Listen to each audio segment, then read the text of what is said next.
First of all, I mean, we've got quite a bit of piece of pottery here. We found over 1,400 pieces of pottery during the excavation this year, but the big find was this pot. It's so rare to find a pot in one piece. It was very cracked, but it was all intact.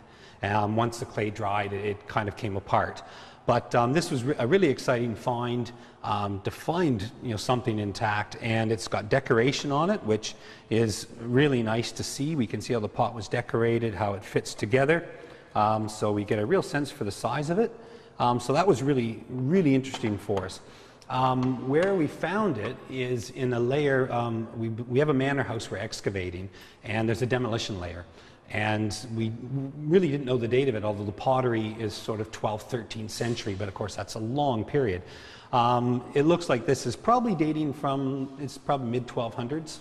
And the reason we know that now is a good chance for that is we have a coin which we found at the very last day of the excavation. And this is a long cross penny of Henry III. So it's a very specific penny dating from 1243 to 1279. And so it was in the same context as the pot. So we can infer that it's at least from that period. It could be later. The pot might have been a very old pot.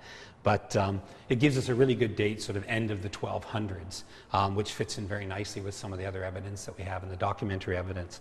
So that was a really good find that we've got this pot. We can get it reconstructed, and then we can put it on display. And that, along with the other finds, it's really suggesting that we've got a very rich site which we're excavating. The pot itself is very much a domestic ware.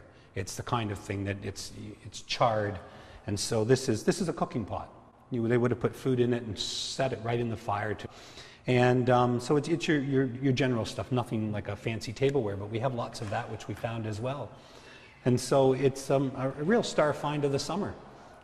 Something which really just, the students were so excited, and it became quite a production just to excavate it and get it out of the ground. Where we found this, my interpretation is certainly that it was actually right inside the house.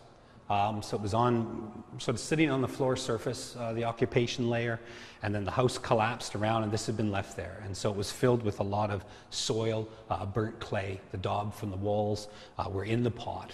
And it's something that was sitting probably in the corner of one of the rooms. And so we've got it right in there with the actual manor house.